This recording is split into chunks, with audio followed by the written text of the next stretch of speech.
Միջազգային լրահոսն այսօր։ Թբիլիսին պատրաստ է նպաստել Հայաստան-Ադրբեջան խաղաղության պայմանագրի կնքմանը։ Այս մասին Վրաստանի արտգործնախարար Մակաբո Ճորոշվիլին հայտարարել է ԵԱՀԿ գլխավոր քարտուղար Սինիրօղլուի հետ համատեղ ճեպազրույցում։ Բոճորոշվիլին կրկնել է, որ Վրաստանը ողջունում է Հայաստանի ու Ադրբեջանի միջև խաղաղության պայմանագրի տեքստի շուրջ համաձայնություն գալը և պատրաստ է նպաստել տարածաշրջանում խաղաղության ու համագործակցության ամրապնդմանը։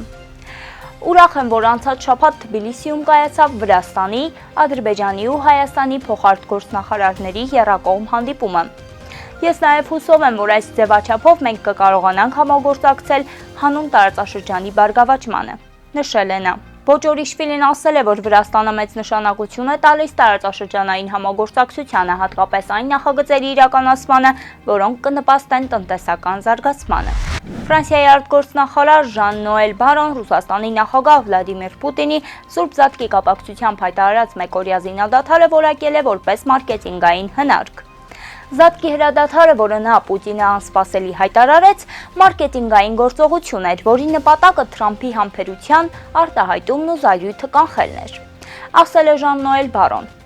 Հիշեցնենք նաև, որ Զատկի հրադադարը տևել է ընդամենը 1 օր։ Պուտինը կարգադրել էր 24 ժամ դադարեցնել բոլոր ռազմական գործողությունները, սակայն ավելի ուշ թե Մոսկվան, թե Կիևը իրար մեղադրեցին հրադադարը խախտելու մեջ։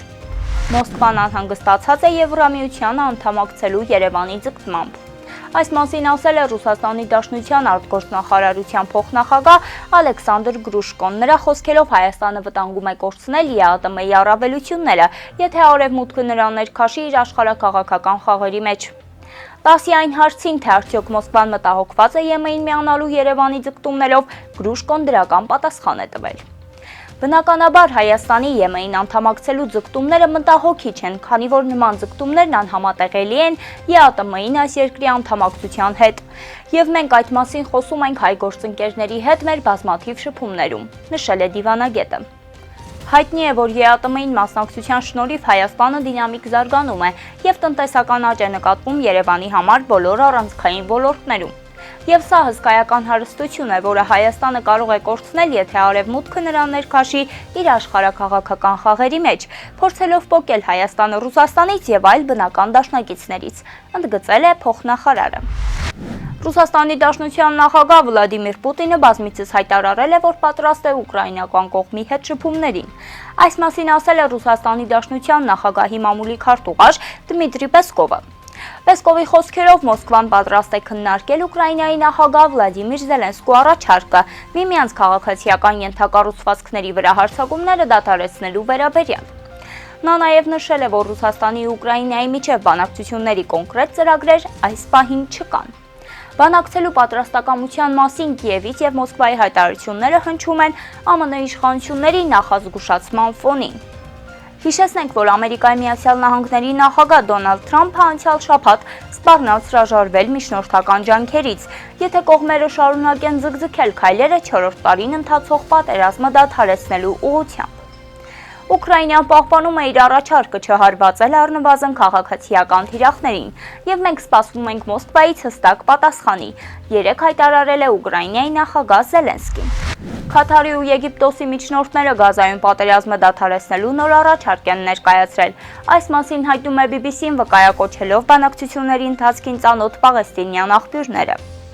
Լրատվամիջոցի փոխանցմամբ նոր նախաձեռնությունը նախատեսում է 5-ից 7 տարի ժամկետով հրադադար, զինյալների կողմից բոլոր իսրայելացի պատանդների ազատ արձակում պաղեստինցի գերիների դիմաց, պատերազմի պաշտոնական ավարտ ու Իսրայելի լիակատար դուրսբերում Գազայի հատվածից։ Պատերազմող կողմերը դեռևս չեն մեկնաբանել միջնորդների առաջարկը։ BBC-ի տեղեկություններով Գազայի հատվածը վերահսկող Համասի պատվիրակությունը պատրաստվում է կահիր է ժամանել խորհրդակցությունների նպատակով։